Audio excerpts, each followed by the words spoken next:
Welcome back to the Second Syndicate, where the second is first. We're here with a very special guest tonight, Barbara Kirkmeyer, Senator, Colorado, who is running for governor. And as always, I've got my co-host here, Alicia Garcia, the Boomstick Babe. Hello, everybody. Welcome. Thank you so much for joining us tonight.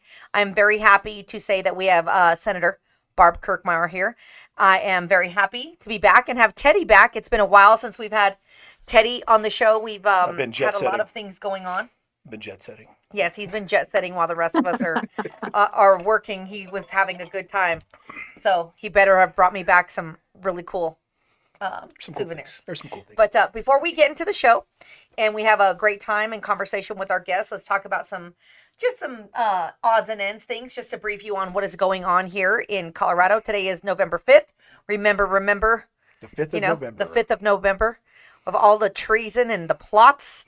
So we do have some giveaways going. Thank you everyone out there for tuning in and watching. Please hit that bell, hit the like, hit the subscribe. Help us to get out of the ugly shadow banning of all of these channels. We are heavily talking about freedom, the 2A, liberating the 2A, and we want you guys to support us. So hit those bells and likes and follow us and help share this content so we are not so heavily shadow banned. We do have some promotional giveaways going on. We have one that is to donate to our fundraiser right now for Armed Educators. Yeah. So we are taking the initiative to raise money. We want to raise at least $50,000 for the Faster Colorado program. If you want to go back into our previous episodes, our partner Rosie and I interviewed Laura Carno from Faster Colorado to talk about our efforts to fundraise to pay the tuition for as many people as we can to get through the Faster program to arm the educators here in Colorado, because we are seeing a significant attack, not only on the Second Amendment, but lack of any involvement to protect our kids. And we hear so many people complain that they want a safer community and a safer Colorado, but yet they are leaving our kids out there all willy-nilly with no defenses. We have literally Best Buy has better security than our kids. So your PlayStations are apparently worth more than the lives of our children. So please donate to that. You can go to Give, Send, Go. I'm sure Carl, our fantastic media guy, will drop that information in the chat and in the post, so you can support us there. You can also follow us through our Gleamy.io account. For every follow, that is free through that platform. That is an entry into win a Springfield Echelon with Crimson Trace Optic and flashlight, courtesy of Jeff over at Specialty Sport and Supply. And the other prize we're giving away is from Damage Factory. Yes. That's a Springfield Armory 1911 that's been custom engraved with very patriotic themes. It's beautiful. So please donate to Faster. Let's protect our kids. We are going to unpack a little bit about elections, because we just had an election yesterday. Unfortunately, a lot of the school boards did not go our direction here in Colorado, and we'll talk a little bit and unpack that a little bit later here, but after you. Awesome. So please go and follow us. Thanks. Shout out to Damage Factory and Specialty Sport for supplying those guns, because even though one of our biggest supporters and the members of Spartan Defense are a part of the Second Syndicate, we are also part of the CFFLA, the Colorado Federal Firearms Licensee Association, and we are working together across the state to join federal firearms licensees and the Second Amendment people across our square state to make sure that our message is perpetuated and we are united. So shout out to everybody involved. Without further ado, those giveaways will be done. One is going to be on the day after Thanksgiving. The other one is going to be the day after Christmas. So you still have some time to go over there and get involved in those giveaways. Now, without further ado, let's give a very, very warm welcome to Senator Barb Kirkmeyer. Yay. Thank you for coming on tonight, Barb. We appreciate you being here. Thank you for having me. Thank you for being here. So a couple years ago, I met Barb because I was actually interested in getting more involved in politics on a boots on the ground perspective. So I volunteered to go and do some canvassing up in Weld County. And I walked into a coffee shop up there where we were getting everybody together. And there was Rich Guggenheim of Gays Against Groomers. There was Ryan Armagost. There was Barb. And everybody came out to support Barb and canvass for her out there. And we got to talking, and one of the things that was brought up to me was that Barb was anti-2A, and I was like, I don't want to help this woman if she is anti-2A. And I said, I'm going to look into this. So I picked up the phone, and I made some phone calls, and, you know, we like to be very transparent here on the Second Syndicate. So I even reached out to Ian over there at RMGO, and I said, you know, I've heard some rumors that you guys were saying that Barb is anti-gun, and this is coming from Ian Escalante's mouth at RMGO. He said, absolutely not. Actually, I had talked with Barb this morning, He says, and we have no plans to come against Barb. We have no issues with Barb. And as long as she doesn't do something absolutely crazy, we are not going to challenge her or give her a hard time to run for governor. So that was really pleasant to hear, because we know how difficult it can be to find people in this industry who represent the Second Amendment here in Colorado. Absolutely. Yeah. And you know what, Alicia, I had a conversation with Ian as well, because I'd been hearing it. I mean, every once in a while you hear this, I'm like, where is that coming from? And so I just contacted him and I said, hey, I'm just hearing it. Like, we're good, right? Because, you know, we'll work as legislators. I mean, I'll work with whomever, Sure. especially on, you know, on the 2A bills that come in, the anti-2A bills, to get the right message out. And he said the same thing. He's like, no, we're good. And in fact, we're going to send the survey over to you and we want you to answer it. And, you know, we've been doing pretty good up here in Weld County, working together with everybody. So Yeah, that's honestly, out that's of what all we the got to do. counties, I think Weld was one of the only ones. Weld, El Paso, and a few others were some of the only counties that did stay conservative, or for the local elections, at least, I should say. So good work on that up in Weld. Yeah. Yes, and I attended the other night the GOP Weld County hoedown. And Hoedown, yeah. I didn't even know so many people were going to be there. I was like, okay. A good friend of mine, Ryan Schuling, he invited me to be his guest. And I said, yeah, I'll go. He said, it's a hoedown. I was like, oh, don't let me bust out my cowboy hat and my cowboy boots, because I'm from Southern Colorado. And, you know, we have those on ready to go. So it was nice to see so many people come out. We saw Congressman Gabe Evans. We saw, you know, Teller County was out there representing. We had Steve Reams out there. We had a lot of very, very cool people that came out to support you. Carlos Barron. We had Dan Woog. It was a nice time. We had a pretty good showing. Yep. So, Barb, tell us, for the people that don't know you very well, tell us about yourself. Tell us how you got involved in politics, what got you started in politics here in Colorado. Sure. And well, let me just tell you a little bit about my background for those people Absolutely. who don't know me. Thank you. I am a fourth generation Coloradoan. I grew up nice. on a dairy farm in northern Jefferson County, and we were poor when I grew up. You know, I have 6 siblings. My grandmother lived with us. My great uncle lived with us. We had 11 people around the table. And I'm telling you, when they said get to the table for dinner, you got to the table or you may not get anything, kind of thing, right? You got in there. And, you know, it was a great experience. Growing up on a farm, my parents taught us about saving money, perseverance, working hard. And I will tell you, my experience, you know, cleaning out the barn and cleaning out calf pens has come in handy as a state senator. So I can clean out a bunch of stuff. But, you know, so I grew up there. I worked my way through college. I ended up owning a dairy farm for a while as well, and raised my kids on a dairy farm, and then also owned a small business. So I have all that in my background. And so, you know, when you ask me, how did I get involved? The business that I owned was a floral shop. And I can still remember my father-in-law, who lived right across the road from me. And, you know, because it was a family dairy farm that we had. He's telling me I got to come to this meeting at his house. And I'm like, I'm exhausted.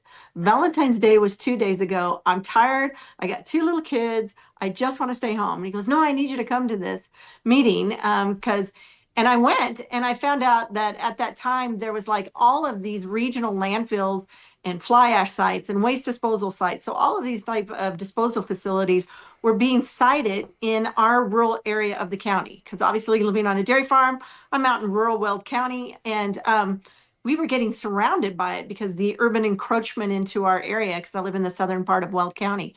And I'm sitting there watching it all. I'm telling you, I met lifelong friends from there. But when I called my county commissioner and tried talking to him and saying, hey, we're going to need your help down here. And keep in mind, I live an hour from the county seat. Well, it's not like it's next door to me or anything. I mean, Weld County is a big county. Yeah. And he basically told me it didn't matter what happened in my end in the county. I was like, what? You know, now I'm getting ticked off. And he told me that I was just chasing windmills. And I told him, I said, we were on the phone. I said, you are going to be, you know, I said a lot of things. I'm but going I said, after you. you're going to be like darn sorry when I catch one. And I hung up on him. And then I ran against him for county commissioner. So it started with me getting involved in my community at a very, very community level, right? I mean, I was a community activist, basically. But I got involved in my community. We had a group, and it was a small group. But even in our rural community, I mean, we think anybody within 5 to 8 miles of us is a neighbor. we could round up a pretty good bunch of people. And we were going to the city of Northglenn, to Erie town board meetings, to Kono, Frederick, Hudson, Fort Lupton. And, we all decided we needed to get involved, and everybody ran for something or got on a board and just got engaged, whether it was the health board, the planning board. We had the mayor of Dacono. I ran for county commissioner, right? And won. And so, getting ticked off, but also thinking that, you got to take care of your community and go fight as a neighborhood and be unified in it was a great experience. And it's how I got involved in politics in the first place.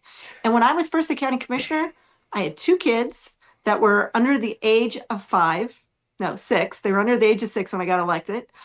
We had the dairy farm, and I owned a small business at the same time. So nobody can give me the excuse that they just don't have enough time. Absolutely. If it's your community and it's your area, you need to get engaged, because it's up to you to do that job, to get engaged and go fight for your area. And that's what I did. And I became a county commissioner, and I'm telling you, I loved it. Big Timber in the chat. Big Timber. Love to see you, Big Welcome, T. brother. Welcome. I think that's one of the common themes you hear. Some of the biggest political careers out there is someone got upset or pissed off at the system or at a politician and had to get involved themselves. I think some of the biggest political dynasties are built that way, because that's what it takes for a lot of people to realize, okay, no one else is going to do this for me. I have to do this myself. And I think people really need to understand that here in Colorado, because everybody expects somebody else to go to the polls and vote for them, or to make something happen for them. No, that's not how it works in this world. God helps those that help themselves. If you're not trying, you're not going to receive. And that's exactly why I got involved. And exactly. That's how we both got involved. Is I met you after going out with that conversation with Epps. Go ahead. Sorry. Oh my gosh. But no, I mean, we had, one of my neighbors has this big, huge shed that was like a community center almost. I mean, they set it up that way. Again, I live out in the country. We had a neighborhood watch program. Yep. We would call everybody in, and we could get like 400 people to show up.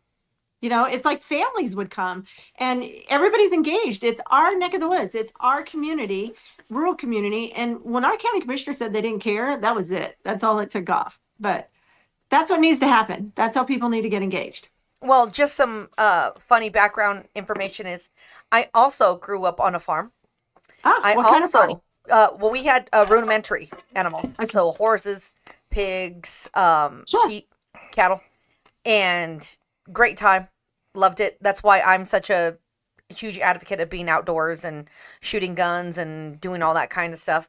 But I also worked in a floral shop for almost 5 years. Yeah. Look how much we have in common. I can freehand an arrangement girl. That's let me true. tell you. She's good at it. She's good at it. So that's how I put myself through college is, I had so many jobs, but one of my main ones was working at a floral shop. And I just worked there day in and day out because my owner was very kind to me. Let me do my homework there. Let me bring my dog. So I basically could just go stay at the shop all day and send flowers and make arrangements and do those things. And sometimes same thing. That's what taught me, the same work ethic that you're talking about is nobody is there to help you. You have to do it yourself. And we have to get away from the fact that we are only doing things on ourselves, and that we're allowing people to get to these points of frustration where they feel helpless, that they have to, be solution oriented with themselves. We should be able to be solution oriented as a community. Absolutely. And coming together and helping each other solve these problems. Absolutely. And Barb, obviously growing up on a ranch, I'm sure you're around firearms as you grew up. I don't know when you were first introduced to them, or if you have any tales or experiences. I don't know if you hunted. Tell us a little bit about your background with firearms. I am not really a hunter, but I had 4 brothers. We all had BB guns. That was our first start. Sorry. That's a good start. But Red Riders. I have to tell you, my mom and dad were big into hunting. Like when they first got married and engaged and all that kind of stuff, they would go out hunting. My mom was an expert shot with a .22, and she could pick a squirrel off of a telephone wire. And so I can still remember her even when she was like, in her late 70s, she'd just go out with her .22 and shoot that squirrel off. And it was just always amazing. But, we were around guns. I mean, I'm not going to say I did a lot around guns.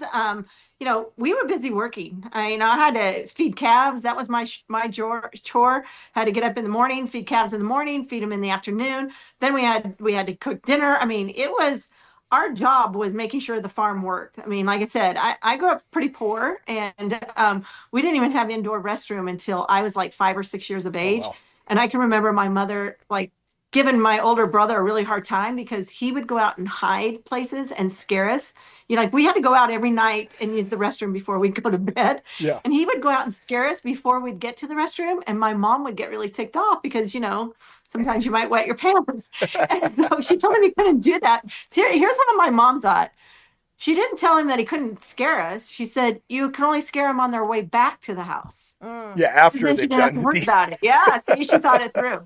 But no, so, my brothers had guns. They did a lot of hunting, and I would go with them. But, in our family of 7, I was number 6. So I was a lot younger. And, I'd follow them around and tag along kind of stuff sometimes. But they did a lot of that. I'd follow around with them. But I just was always so proud of my mom, man. She was good. She could teach my brothers all sorts of stuff, and it was pretty fun. Anytime you want to get on that range and you want to bust some caps, you let us know. We were actually working with Carlos Barron to see what we could do to organize a range day and educational experience. That so much better than I do. I can't say it like that. That's it's just, come on. It's not I know, that difficult. All right. If you could say Zach Galifianakis, you could say Barron. I say everything Texican. Barron. So, Barron. You got to say Barron. Yeah. He's a great guy, isn't he? He's a wonderful guy, but we were talking with him to arrange a range day, not just for the Republicans, but for the Democrats and their aides, so we can get some understanding of what it means to talk about guns. Try, and this may be a fruitless effort, but we're hoping to try to educate the ignorant. And that's a lofty goal, but who knows? Maybe we'll make if we make a change in 1 or 2 people. We're not being very successful. We keep bringing it up to different ranges and different places that want to make this happen, and it's. Well, we do have one. I think the gallery is on board. I need to talk to him tomorrow, but yeah. But we want to see about getting everybody out there and to get them some actual firearm safety training and information, because we're like, well, these people are out here making laws. And they don't understand what they're making laws about. Exactly. They have no idea. Oh. They have no experience with the tools. They have no experience with firearms. So let's actually give you some proper education. That way you're not just out here, blowing steam, and these other organizations that are anti-2A are giving them narratives and they're just running with it because they're accepting it as true.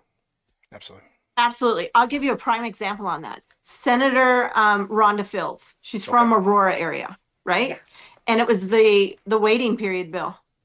And so I live in rural Colorado. There aren't that many people who live in rural, legislators, senators in particular, that live in rural Colorado. I live in rural Colorado, and I'm talking about how long it takes for law enforcement to get to our homes. Correct. It's not response like time. They're not a couple corners away, a couple streets away kind of thing. We don't have them we don't have law enforcement on every corner. It's if they are close, that's 20 minutes. Absolutely. It's at least, 30, 40 minutes before they could get to my home. And I will tell you, during COVID, it was not a good time. I was a county commissioner, and people were threatening us about different things because we were the county that said, hey, individual responsibility, personal responsibility. If you think you need to wear a mask, you wear a mask. We're not mandating anything kind of stuff, right? Sure. But anyways, so I'm talking to her, and I'm talking and filibustering basically about this. And gosh, I'm trying to think, was it Senator Pelton? There was another rural commissioner, and we were talking about it, and about how long it takes and how this is ridiculous and why should we have to wait kind of thing. Yeah. Oh, she got up there and just like yelled at us basically and told us how ridiculous we were, that that just isn't so. And it's like just even their understanding of rural Colorado in some of this legislation. So when you're talking about they don't understand about guns and they don't understand about, your industry, they also just don't understand about rural Colorado and the importance to us in rural Colorado being able to secure and provide for the safety around our own homes and our property. And there's different dangers in rural Colorado also than just bad guys. There's nature, and there's weather boundaries as well. Like, Absolutely. we can have some very severe winter storms here. And when you have issues with power outages and, streets that are not accessible by certain vehicles, and you have an emergency, the ability to act is so imperative. There is no time to even question or even think you have to act. And these people have never left more than 5 blocks that they live in. Yeah. So they assume that that's the reality for everybody else out there.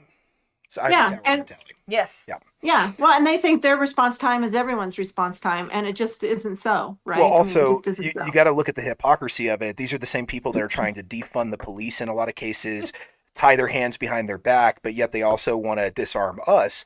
We can't all afford the luxury of a private security armed guard that follows us around like some of these people in their ivory towers can.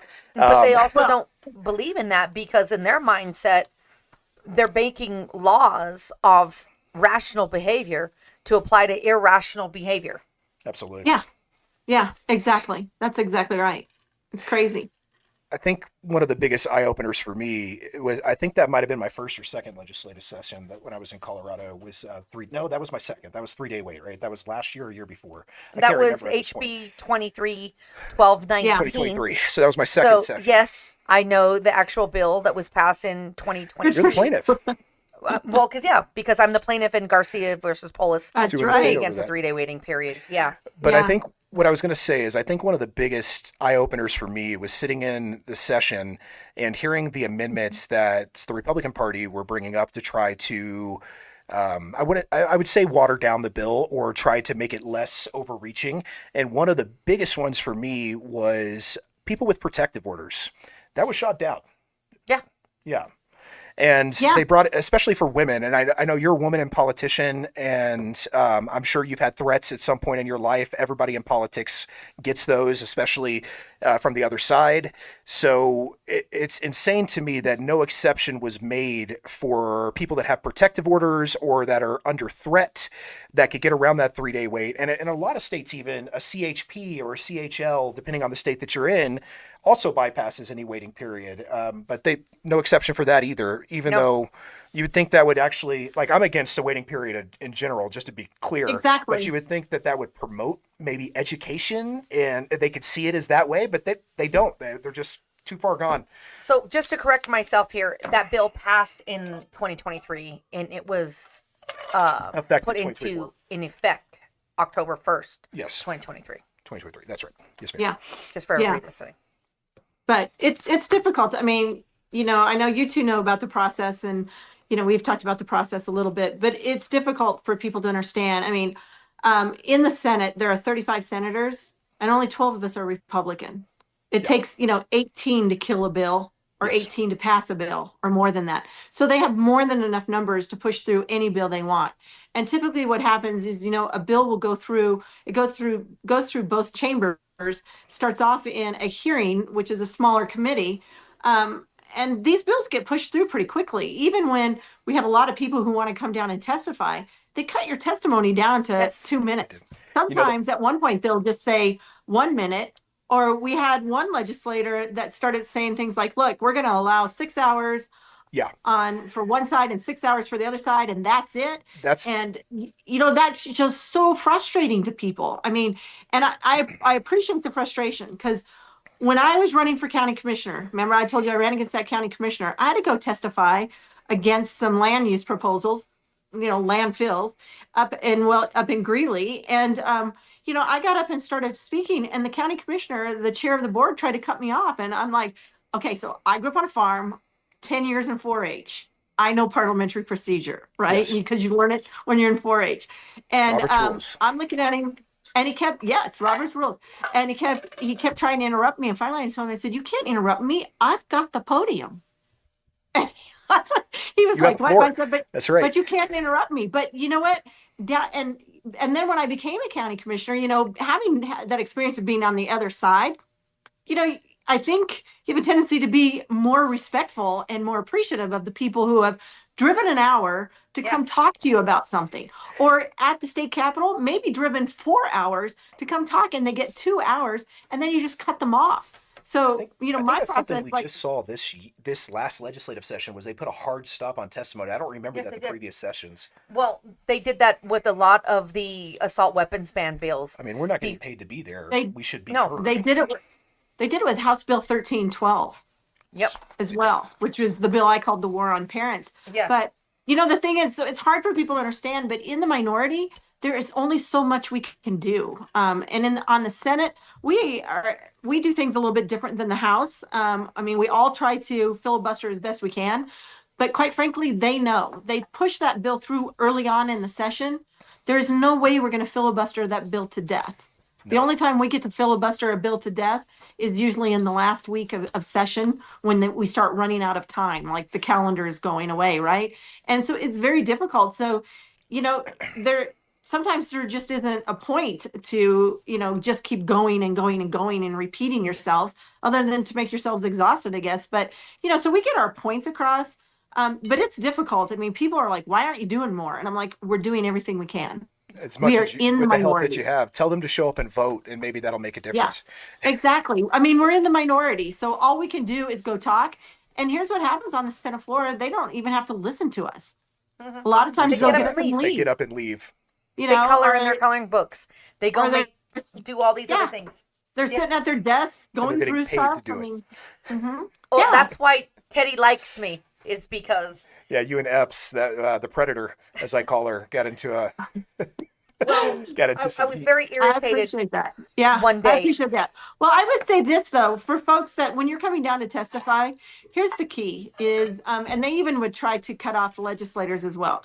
But the key is to get legislators to ask you questions to expand your time. That's right. And so when I sit in committee, again, having been on the other side and, waited that hour or drove that hour to testify for 2 minutes, 3 minutes, whatever it is, because I've testified at the Capitol as well, as you all have, I would plant questions with people. Like, can you just ask me this question, kind of thing. And so just a suggestion as folks are down there, like, please do that. If they're not already asking questions. I think most of us are pretty good about trying to draw out some more points from folks. But everybody does start getting tired after 10 hours. I just want you to know. Do. And this is why it's very important for people out there to know who their senators and their House representatives are, because you should have these relationships with them. That way they know that you're coming down to testify and you know that they're going to be speaking on a certain topic, and you could say, hey, please ask me this. And that's one of the things that we have done, and a tactic that we have always used, especially with Congressman Gabe Evans when he was I believe he was in the House. And he knew that we were going to come out. We were going to speak out against these gun control bills. And he knew that he was going to ask us those questions because we wanted to make sure that we hit on very specific topics. So I implore all people just to get more involved and to know the names of their House and senators. Absolutely. So one of the things that I did want to bring up. Okay, go ahead, Barb. I was going to say, and the other thing is this is a tip that I would tell people like at the county commission, write out your comments and give us all a copy. Because then I can sit there and look at it and ask questions from that as well. Or at least, your comments are truly getting all the way across. You may have 5 minutes worth of comments. You only get to speak 2 or 3, whatever it ends up being. But we get all of your comments. And I would do that as well. I wanted to touch upon the fact that we were doing some research. Shout out to Big Timber in the audience. He was one of the guys that brought this up to me as we were looking into all of the candidates that are running for governor, which you are one of those people. And we asked 3 different sets of AI about who has the best chance of winning in Colorado. And all 3 of them gave us you. And they said Barb is the one who has the best chance of winning this governor's race because she has the most political experience. She is the most politically apt. And she is the one that has the most experience on a lot of these topics. And a very capable fundraiser. That was one of the points you raised out, which, by the way, I think you're smoking your competition right now in fundraising at the last quarterly report, at least, from what I saw. Yeah. Yeah. I'm doing pretty good. You're doing good. But I got to do better. Well, we need a lot more money to compete with Bennett and Act Blue. Yeah. I think they've raised a few million, so that's out of state money coming in. We got to be able to fight here too, and we need people to start opening up those pocketbooks. For your political career, this is not new to you. You are what you said. You've been a precinct committee person for the past 30 years. Yeah, on and off. I would try to get somebody to fill in for me, and they, we'd work together on it for a year, and then the next year they're like, now we don't want to do that. So basically, yeah, for the last 30 years, I've pretty much been the precinct committee person in my precinct. That is a lot of time and dedication. So what are some of the biggest lessons that you have learned in local government before, running for the state senate? And what are some things that you can tell us about to help us not only inform the public, but give them an understanding of what it's going to take for us to win this race? It's going to take a lot to win this race, but it's there. I'm trying to think as a local government person. Again, I've been on both sides of the podium. So again, I would say, get to know what you said, get to know your legislator, get to know your county commissioner. Don't just wait until it's time for you to actually, where you need something. Go get to know them in advance. Find out who they are, find out who you're supporting, vet who you're supporting, find out what's really truly behind them and who they are and what kind of experience they have. I get tagged sometimes because I was a county commissioner for 20 years. So I served 8 years. I ran 2 terms. We were term limited 2 terms when I first ran for county commissioner, went off and then went and worked in the Owens administration. So I learned, about state government from that side of things. And then I came back and I served as county commissioner for another 3 terms. So a total of 20 years. And, people are like, oh, you're a career politician. And I just want to point out to people, it's one thing if you're a career politician and you don't do anything and you don't get anything accomplished like Senator Bennett. It's another thing when you're a county commissioner for 20 years and you've got deliverables, you've got a record. I mean, I'm very proud of my record and the things I've done as a county commissioner. I mean, I led my county to 0 debt, lowered the mill levy by 1/3. I mean, we're talking hundreds of millions of dollars that haven't been collected in property taxes. That we left, in their pockets. That's their money, not our money kind of thing. And just things that I've done with transportation. And then, the other thing with the Second Amendment sanctuary county, just paying attention to what's going on, listening and having those relationships with other county commissioners across the state, and people and listening to the people. I mean, doors are always open. I mean, especially at the local level. It's the greatest place to go and get to know folks the best and understand what they're doing and really get engaged. And I will tell you, county commissioners probably have more impact on your lives on a day-to-day basis than pretty much any other elected office. It's amazing what the power that county commissioners have. So I would say just go get to know them. Even if they're not in the same party as you, there is no reason why you can't go develop a relationship so that when you do need something, you have somebody that you can go to and talk to straight up. But I can't remember all your questions there, but yeah, we threw a lot at you. Sorry about that. Yeah. So, I mean, there was a lot. I mean, creating that Second Amendment sanctuary county, that was huge. That was the Weld County commissioners saying, working with our sheriff, Steve Reams, who's great, Fantastic. I mean, I know a lot of sheriffs, but I always say, I think my sheriff's the best. But, there are a lot of really good sheriffs. Reams, you've got Roy Ball, you've got Weekly, and of course you got Mikesell. They're all really good sheriffs for sure. Mikesell, yeah. There's several good sheriffs, and I know Steve Reams, and we have a great working relationship even now as a senator. And so here's where relationships pay off. So I have a relationship with my sheriff as a county commissioner. Now I'm a state senator. Guess what? I can text him at any point. I'm like, Senate bill such and such, and just give him the number. And I'm like, I need to know where you're at. And I need to know, are you for it? Are you against it? And why? And give me some talking points. And he will respond pretty quickly. I mean, it's usually pretty darn quick. And it's that kind of relationship that anybody can develop with a local government official or even their state senator. So I don't know what's going on there. But, I would say building relationships is probably the best thing. Yeah.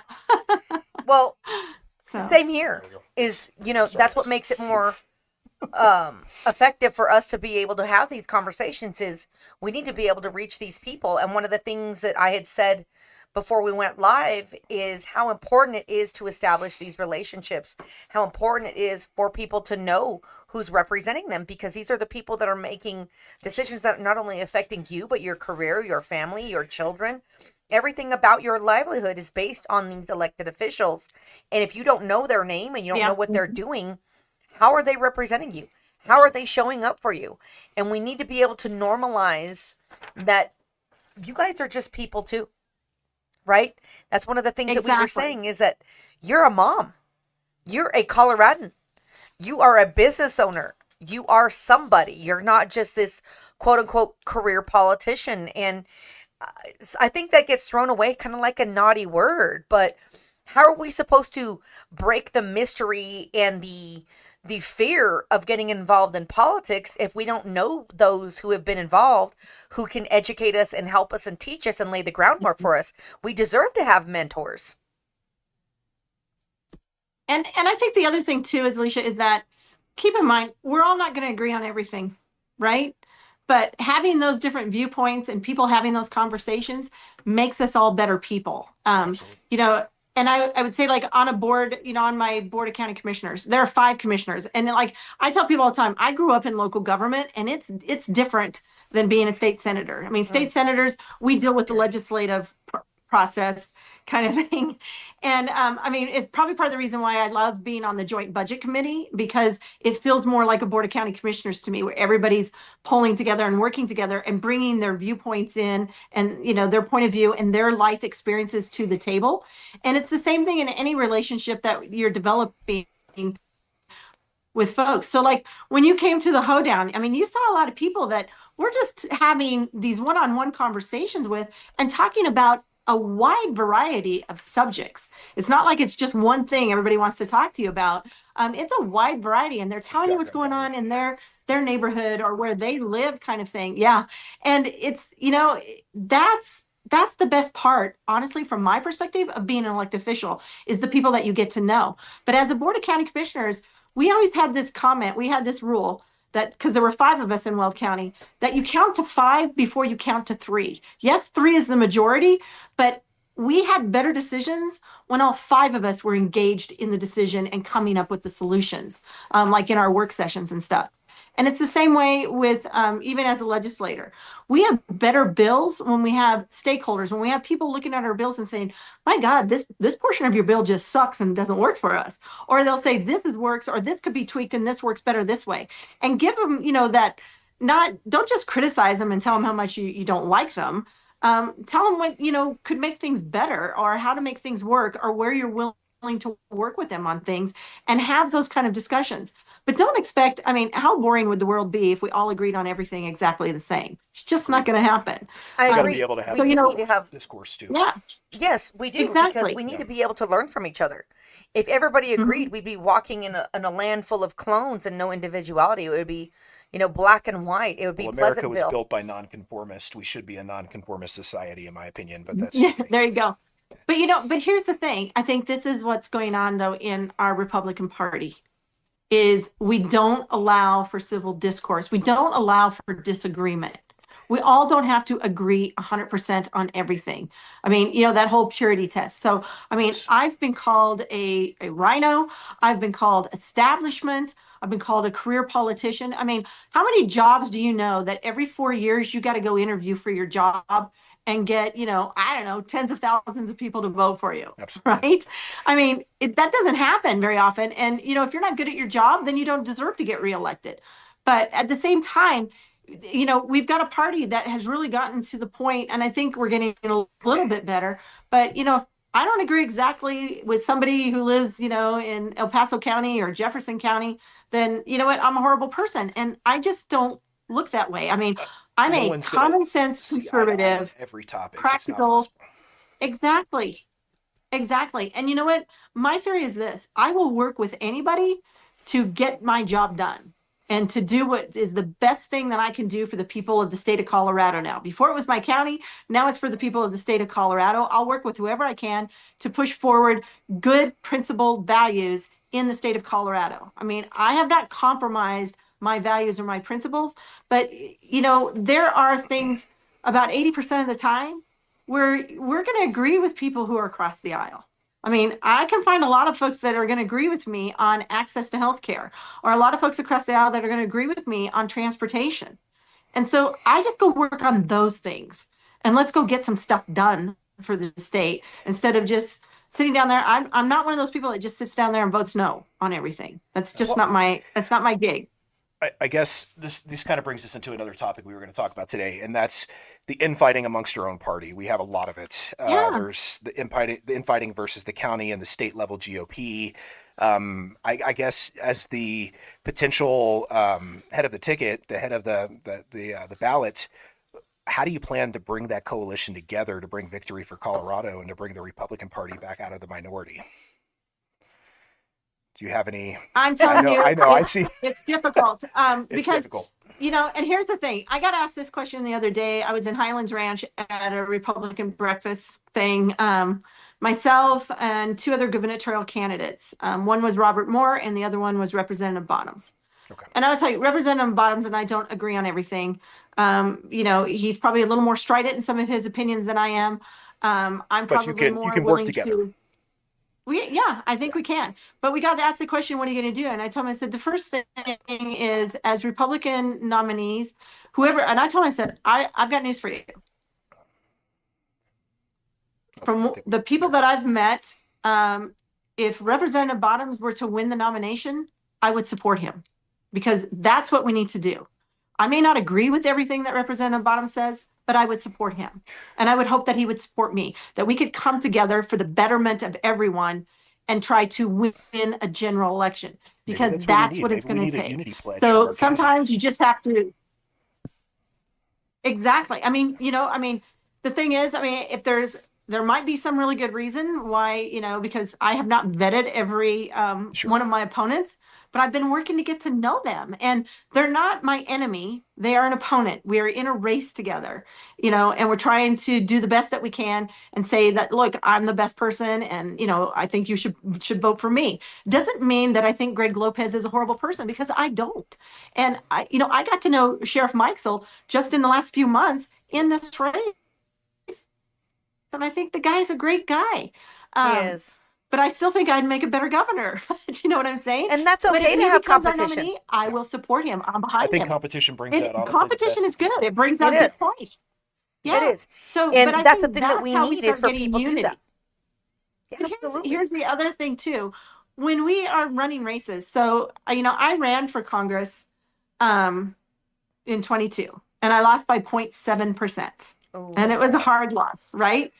And so, and Gabe Evans is a friend of mine. And, he told me early on, he goes, I'm not going to run if you're going to run, because I don't think I can beat you for one thing. But, it's just kind of a respectful thing also. And we're friends. He goes, if you're going to run, I'm not running. But if you're not going to run, would you let me know? And so when I did let him know that I wasn't going to run, that it just didn't feel right for me, I told him right then, I will support you. I'm 100% behind you. Let's go get this one. Let's go figure it out. But here's what else we did up in Weld County. We flipped 5 seats in the 24 election. Yeah. 5, from Democrat to Republican. That's big. And it's because, quite frankly, I went out and recruited people who had a good, solid background, who had experiences that I knew would be valuable, especially at the legislature, and who said they were willing to go work for it. Those are important. And it's important they stick to their message, and it's important that you have a good, strong message. And I quite frankly told them, and, it's kind of how I approached even this governor's race. There are, 3 or 4 issues. You should only have 3 or 4 issues that you're really, engaged on, that is on your platform. And at the same time, you've got to know a lot about other topics, but know those messages, and then go do some door to door and go out and hone your message and go out and talk to the people and find out what's most important to them. You know what? We flipped 5 seats and we retained all of our seats. So every area of the county has both a legislator that is a state representative and a state senator that is Republican, yes, with the exception of a couple of precincts down in the southwest part of the county that got attached to Boulder County. Yeah. So, but everybody else we're all red up here now. Like we went and did it, and we all worked together, and we were unified. Well, and again, I got to bring up with Welds, their ground game obviously was good this election, as was El Paso, because we did see a lot of elections that shouldn't have gone the way they went go that direction, and you guys got through it. You guys did it. So yeah. Well, let's talk about this election that happened. Well, part of it was the work we did in the 24 election. Absolutely. Yeah. Absolutely. Yeah. It's important. Okay. So hopefully you can bring that ground game to the state race, because we're going to need it coming into 2026. Well, it's been a very difficult 24 hours for conservative movements and conservative focuses, not only in Colorado, but on a national aspect, because we're seeing that there are some horrible losses that we have taken. And I've seen... Yeah, my county school board went completely to the DEI crew, so... Well, there's a very, very significant lack of information, effort, and collaboration in the GOP in Colorado right now, and it's showing. Let's just call it what it is. We need some unity. We need some unity. We need people to put their egos aside, come together, and work on the project at hand and fight the battle together. We can kill each other later. Right now, we got to beat the other side. Well, I one of the things that I was talking to my sister about was Jeffco. You were just talking about you started off in Jeffco, and they had 3 choices for, I believe, their mayor, and 2 of them were supposedly conservative or Republican. Yeah. Why are we splitting the vote? Why are we doing this? Why are we focusing on these types of ballot initiative or getting these people on the ballot when we need a unified movement? And we are not seeing that. And I think there's so many egos and there's so much cattiness that we are forgetting the big picture here. People are so concerned with being right that they're forgetting that we need to be unified because... Yeah. What? I was just going to add on to that. You know, I've talked a lot to people on both sides of the Republican Party. There's multiple different factions, but all I hear is one side pointing fingers at the other side and saying they're to blame. We've got to get over that, or we're going to get our asses handed to us in 2026. We're getting it handed to us. Look what happened last night. And people don't think that school board elections matter.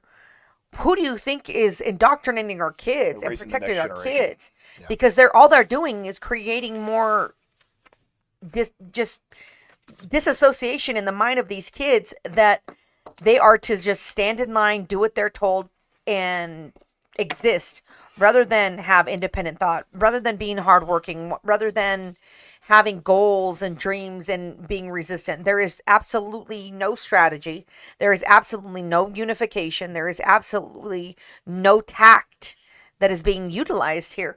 I just moved from one extreme part of Colorado to another part, about an hour and 20 minutes distance from where I used to live to where I am now. I am obviously very involved in politics. I do everything that I can to be involved. I am a registered Republican. I received no calls, no text messages. Same thing with Teddy. And I'm in Douglas County prime Republican territory that should not have gone the way it has. It should be the Republican stronghold of Colorado. I received nothing, no information. And I've given the party my information. I've attended their events. I've donated to them. And how do they not know who we are at this point? It doesn't. It's just bad organization, and it's not working together as we should. And I mean, I don't know how much you want to speak to that. I understand that you have to work with people in the party at different levels, but it's something that needs to be addressed. When I saw you the other night at the Weld County Hoedown, the first thing is you gave me your phone number, didn't you? You said, "Hey, Alicia, reach out to me. Let's talk. Let's figure things out." Do you know how difficult that was? Not difficult at all. We're in the same room. Do you know how difficult it is for a lot of these other people that are supposedly leaders to take initiative to make contacts with people that could be supportive to their mission? Doesn't make sense. But makes no sense. Sorry, Barb. Go ahead. You were going to say something. Yeah.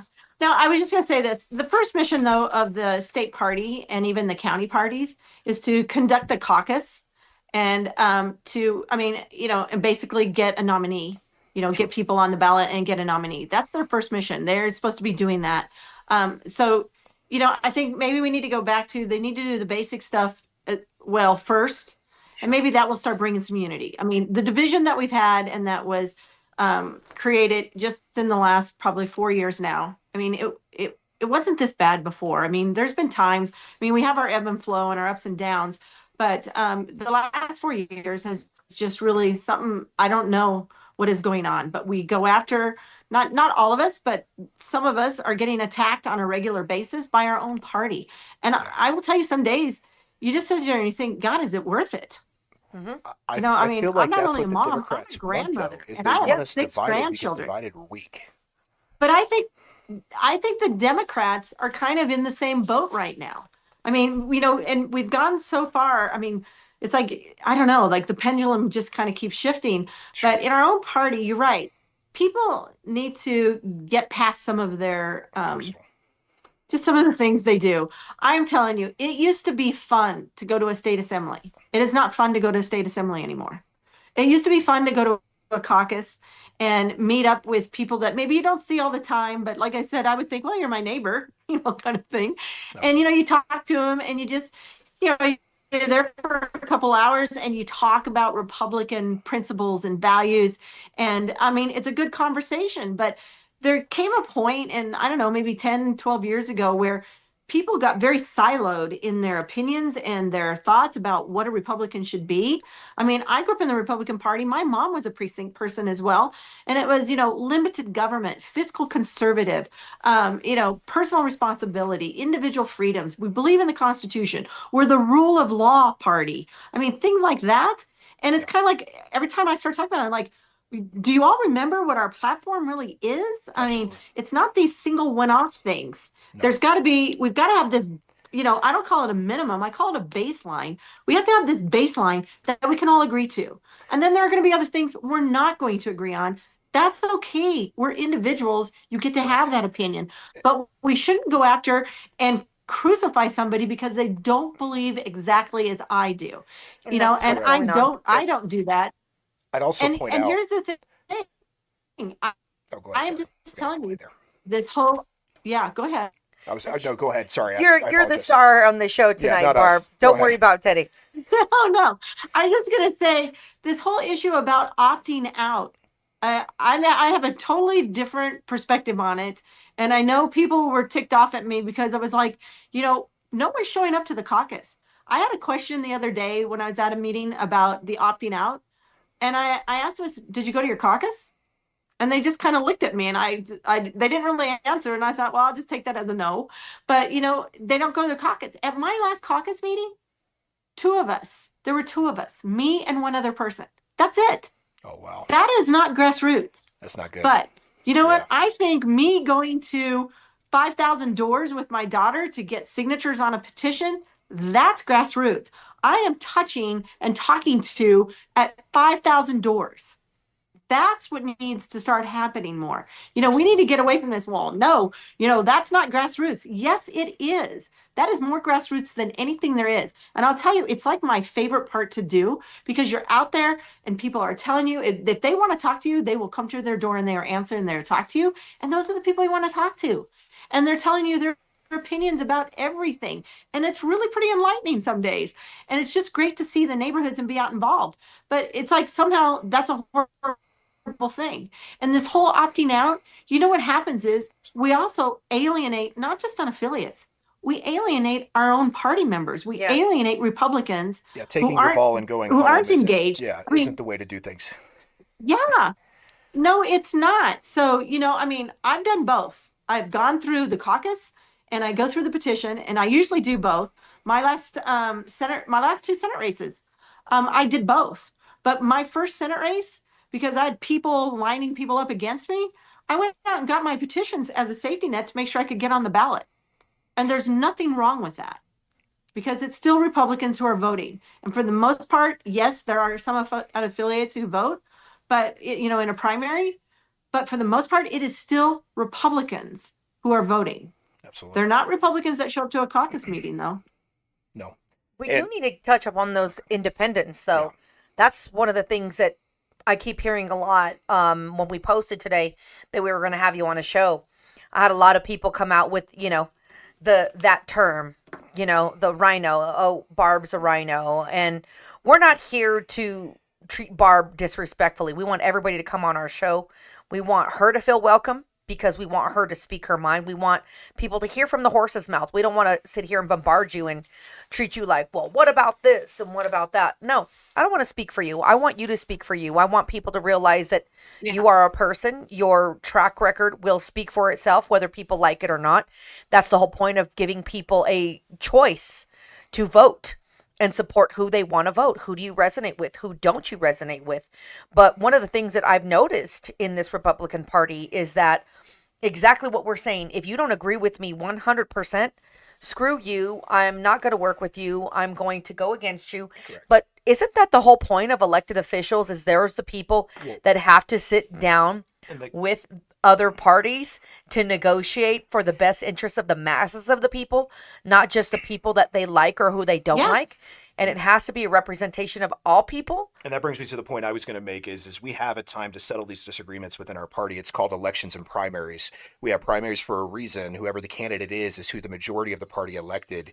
And same thing with state leadership. There's a time for state leadership change, and it's during elections. If you have a problem with it, that's what elections be. But until then, we got to get through this. We got to get through 2026. I don't want to spend too much more time on this because I do want to talk more about the Second Amendment. Let's go for it. Which is the point of the show. And Barb, I wanted to ask you, what are your plans if you become governor of the state of Colorado? How are you going to protect the Second Amendment? Is there anything day one that you can do? Besides have us come over? I think, come on over. I mean, and we kind of laugh about that, but that's really what it takes. It's got to be the group's got to come together and think about what are their solutions and what are things that we can do. I think as a governor, there are different things like with regard to regulations and rules and stuff that I can influence and make changes to, like that. And within the Department of Natural Resources, the bill that was just passed in the last session, late at night kind of thing, the governor comes in with his proposal, changes the whole bill around. And the next thing everybody's got to go take classes and do all this crazy stuff. I think that might be something that I could affect to some degree, maybe. But I think, here's the thing when you're an elected official, you don't have to be an expert on everything. You just have to be willing to listen to those people who are experts and have them come to the table and help you out find the solutions. And that's the kind of the person that I am. Yeah, we'd love to help you with that. It's that coalition building. And let's all talk about what could we do. I mean, obviously I can veto bills, and I would. I mean, I'm not going to let anything infringe upon, the Second Amendment or any of our constitutional rights, quite frankly. I mean, the Constitution matters. As elected officials, we take an oath of office to uphold the Constitution. And there are things in the Constitution I don't necessarily like, but it doesn't mean I get to pick and choose. You do not get to pick and choose when you're elected official of upholding the Constitution. So I would be very clear in that, I would veto those bills. I think it would stop a lot of bills just from the get-go. They wouldn't even get introduced if, we have a Republican governor, if we have a governor like myself. Yeah, I mean, and maybe they would, and but they're not. It doesn't matter. They're not getting past my desk. I would not support them. I would just veto them and undo them. But I think the other thing that a governor can do is really have that bully pulpit and go out and have those discussions with people, and talk about gun safety, and what we're doing. I mean, I remember it was Senator Joanne Janal who had something about that they had to teach classes in school with regard to gun safety, right? Hunter safety kind of things. I mean, my oldest grandson just went through that class in this last year kind of thing. So, I mean, it's things like that we can help promote. We can promote things in a positive way. And then I think the other thing too is we need to realize, just kind of like we were talking before we went on air, the small businesses that are being impacted as well by this. And that's an impact to the state as well. So I think there are even other laws there that as small businesses, I would need to hear your voices as well. But I mean, so I think there's things that the governor can do, the bully pulpit, the veto, but really we need everybody to come together. And then here's the issue where I think we really need to start thinking about. And it's not just folks from, the gun industry or the pro 2A, but it's people coming from the schools as well. How do we provide for school safety in our schools? I mean, I had a conversation last week with school superintendents, and it's like, what are we going to do? And, how do we provide for the safety of our children? Because that's huge.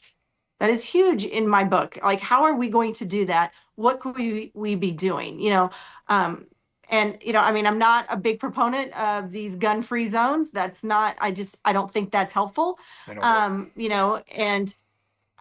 at the same time, though, we need to figure out some way that we can work with everybody, that parents feel comfortable, regardless of what side of this issue they're on. We're all on the same side of how do we provide for the safety of the children that are in our schools? And we need to start finding some solutions. That's definitely one of my major issues. My school, my daughter's school, I'm not going to mention the school name, of course, for security reasons, but there's no armed security at that school. And it's a school of over 300 elementary school children. and not a single armed guard or resource officer, police, even someone with the FASTER program is not at that school, and it's disgusting. I think a lot of that might come from the state oversight side of things. My personal belief is hand that over to the sheriffs and let them decide on the county security of schools. That's because we can elect those sheriffs into those positions to handle and protect schools how we want to. And Teddy, the other thing though is you have to work with the school board. They're a local government. Right. So there has to be a partnership. And I know, so when I was a county commissioner, I know the sheriff would do trainings with different school districts. And I know, like, even in the municipalities, because, you know, there are schools that are in counties, in the unincorporated part of the counties. Absolutely. And then there are schools that are within the municipality. And so then it's the law enforcement, it's the police chiefs, you know, and I know they have testing and they do trainings with school districts on, you know, in you know, active shooter trainings and things of those nature. And, you know, I know there are some parents that are probably thinking, oh my God, I don't want my kid doing that. And it's, again, this is where everybody's got to come to the table, and we have to find these solutions on how do we protect our children in the schools. And I'm going to be very honest with you. I don't have the solution. I mean, I don't think we've thought of it yet, but I don't think everyone should expect one person to be thinking of that solution. I think it takes a team of people from all different angles looking at it to find that best solution that we can find. And then as a governor, I can work to figure out how do we fund it. I would love to do that. And one of the things that we want to do is ensure that we get someone who has those values into that office, because that is an answer that pleases me. And I don't want you to sit here and BS us and, you know, give us that fluff answer that, hey, we do have all the answers. No, but you know what? As a collective, I can tell you right now, in this industry, being as active as I am, as active as, you know, my buddy and partner and business partner and friend here is, and his wife, and this community of all the people that we have, they would be willing to donate so much, not only time, effort, money, equipment, resources, veterans, former Leos. There are tons of people that are sitting here and waiting, looking for someone to say, yes, come to the table. Let's get solution oriented, and let's figure out a way to I'll put that commitment make this into an effect. Any school district, any school board that wants to arm their teachers and or SROs, I will provide all the equipment at pure cost and or get that donated by the manufacturers. That's not an issue. But I want you to think of a couple of different programs, and maybe there are ways to build off of these programs. Sure. Neighborhood watch programs. Those are volunteers who are doing neighborhood watch in their own. I mean, where I live in the unincorporated part here of Weld County, we have a really strong neighborhood watch program, and we watch out for our neighbors. And then I can remember the sheriffs used to do a community policing program. Now, I'm not saying those are going to work exactly in a school, but maybe those are ideas that we build from and take from and build upon and start talking about how do we do that in our schools. Well, right? Also, you have the sheriff's posse too. Now that several counties are doing sheriff's posse, where essentially you go through training and you can actually assist law enforcement as a volunteer capacity. So if you want to get involved in your community, that's another great way to get involved. And we have the resources of this community that want to come together and protect the kids. We're not forcing anybody who doesn't want to be armed to be armed.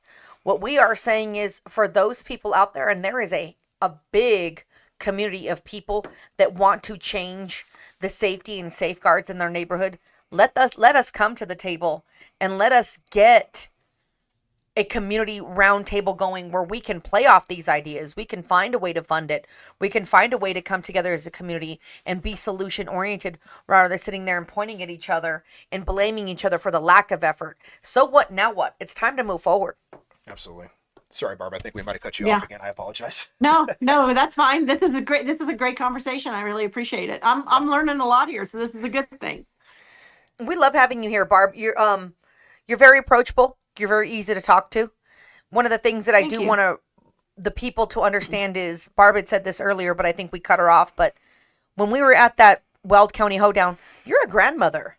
You have grandkids. Yeah. You're there with them in their little Halloween outfits, helping them trick or treat. It wasn't like you're just there shaking hands and kissing babies and behaving like a politician.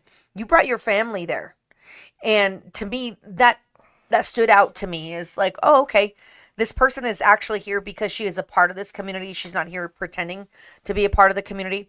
I would like to see more involvement from your competition.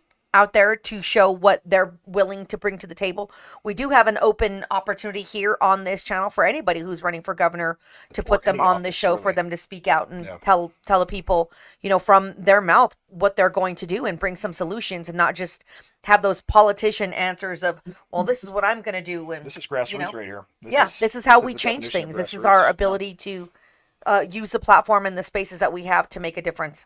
And I really appreciate that. We do have some questions that we ask all of our guests on our show when they come on the show that are very gun oriented. Okay. So, one, Barb, do you actively carry? And if you do, what is your everyday carry? And if you don't carry, Barb, I can fix that. Carry. Go ahead. I'm sorry, Barb. Say that again. I know. I don't actively carry, but I do not actively carry. It's just not something that I've ever done. I know a lot of people who do, and that's great. But I do have a Ruger 380, and I feel comfortable with that. And that's kind of what I use. That's awesome. my go-to gun. Yeah. It's one of my favorite. And then, like I said, I don't have my BB gun anymore, but hey. Well, we need to get you out to the range, and we'll put you behind some artillery to shoot. I think you'll have a great time. And if you would ever want to change your mind, I've done that. Come see me. I would love to have you in my class, Barb. And my person. I would love to train you and get you more comfortable with carrying, because we're seeing things change in Colorado, and after the people death of hate Charlie people Kirk and the things that for we're less. saying, it's important for our politicians to be protected and be armed, because as we found out, I will tell you that. Mm-hmm. Go ahead, Barb. And you know what? There have been things going on for a while. I mean, during COVID, again, we were the Board of County Commissioners that we basically told Governor Polis to go pound sand. Remember, because he would pass an executive order every day, and he's like, and then the county commissioners are going to enforce it. And we're like, no, we're not. It's not our order. We're not enforcing it. And he got really ticked off at us. And he told us he was going to take money away from our county. And we're like, who? Who are you going to take it away from? Like, whatever kind of thing, right? I mean, that's a pretty hollow threat. But we had people that would send some pretty gruesome emails and make some comments. And then again, as I've said, I live out in unincorporated Will County, live out in, the rural parts of the county. And I had people who would come to my house, and they would say things that they were going to do. And then all of a sudden somebody would show up like right outside. My lane is about 1/10 of a mile long. So they would show up and park at the end of my lane. And I've got 2 mean dogs. And, I do have guns. I just don't actively carry all the time, but I do have guns. I would like to fix that. And, and so, I mean, they would also went to my daughter's homes as well. And so, I had to call the sheriff. I had to take my name off of the voter registration stuff. You won't find my address. You won't find my phone number, all that kind of stuff. So, I mean, I know what you're saying. We put up, I have electronic gates. We have cameras. I've got mean dogs. And people need to know I do have guns. And I made that known during that time. And, there are times when I have carried, but I'm not actively carrying. And I will say, as you come more into the public eye and for state, I probably shouldn't say that out loud. It's fine. We're gonna fix that. But what I will say is you can't carry a cop on your back, but you can carry a gun on your side or something. I love when he says that. So something to consider. We'd love to have you out to the range and show you some different options. Yeah. But regardless of that, Barb, thank you so much for coming on tonight. I appreciate the conversation you had with us tonight and how open you were about everything. And for those of you who are watching that tuned in, thank you for tuning in tonight, guys. Make sure you like and subscribe. And if you can, do the extra effort and share the link to the show tonight. It helps us a lot with the algorithm. Make sure you comment, post, all that good stuff, guys. Thanks for tuning in. Yeah, I'm going to wrap it up for us. Barb, can you please do everybody a solid, tell them where to look for you, how they can find you on social media, what websites you have, how they can support you, and any up-and-coming events that you have that you would like for people to come out and meet you. And I will say this again, my classroom is in Thornton. It's off of 104th and I-25. I would make any time extra I can come to you even. I would love to help you be more comfortable and carry and certify for you that, just for the simple fact that, there's crazy people out there. There's crazy people out there. And you are a grandmother. You are a mother. And I want you to be safe, not even just as a politician, but as a person. Because that's what we're here to do. Well, and I want you to have that security. Sure.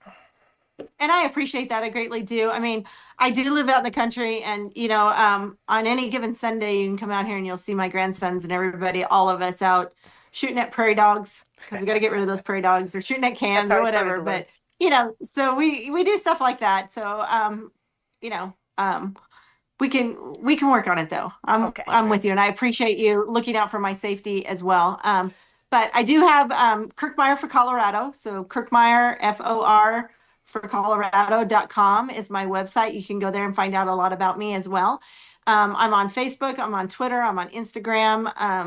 I think they're all basically Kirkmeyer for Colorado. I have my state Senate one as well that I'm out there as well, on Twitter and those types of things. So I'm pretty easy to find on those locations. I am for the next, starting tomorrow, the next 4 days, I'm heading over to the Western Slope. So I'll be in Garfield County, Mesa County, Montrose County, let's see, Gunnison County, and Aspen. What county is Pitkin County? So I'll be traveling around in those 5 counties in the next couple of days, and we're putting stuff out and getting, the parties have been really good about putting out some meet and greets and doing things of that nature. So I'll be out and about in those areas. But, I just try, if people invite me to events, I go to those events. I try to go to most of the Republican breakfasts and lunches, dinners, and things of that nature. So, I'm out and about a lot, but I would say just send me a message. I have people send me messages all the time, and I try to respond as best as I can. There's a lot.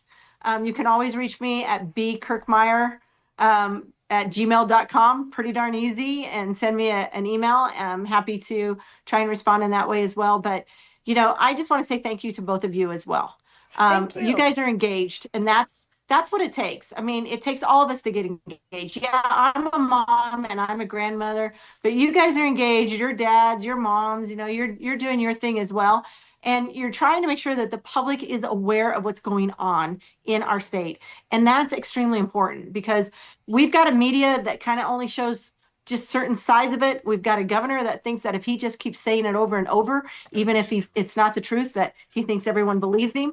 Yeah, exactly. And so it's important that we have folks like you that are helping to get the message out as well. And I'm greatly appreciative of it, because you know what, this is our state. And if we don't go fight for our state, nobody else is going to. And like I said, I'm a 4th generation Coloradoan. Most of the time, the reason I've run for office, I don't need the job.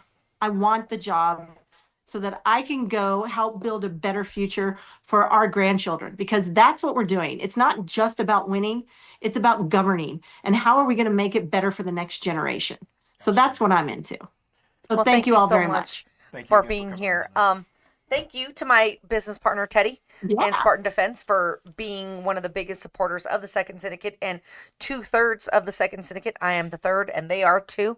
I am not a mother. I am not a wife. I am a single gal who is a 5th generation Coloradan. And, it's very important that we understand that every voice matters.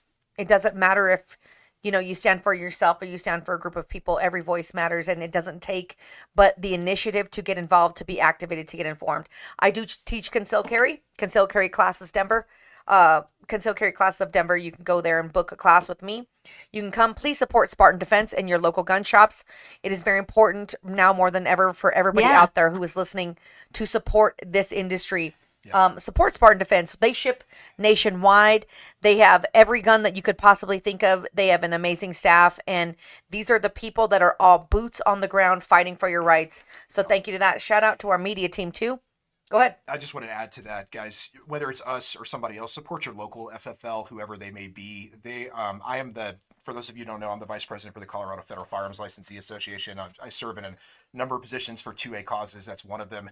And the things I'm hearing from some of our members is about the hardship that they are seeing.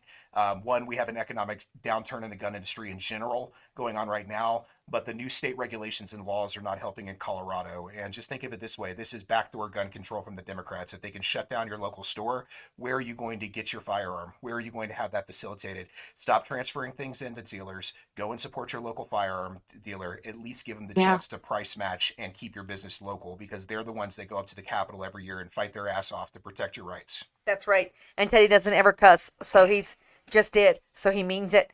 So everybody out there, please get involved. This election was disgusting. We need to get better. It's time to step it up. If you want some resources, please reach out to Barb. Please reach out to us. However we can accommodate you, we will.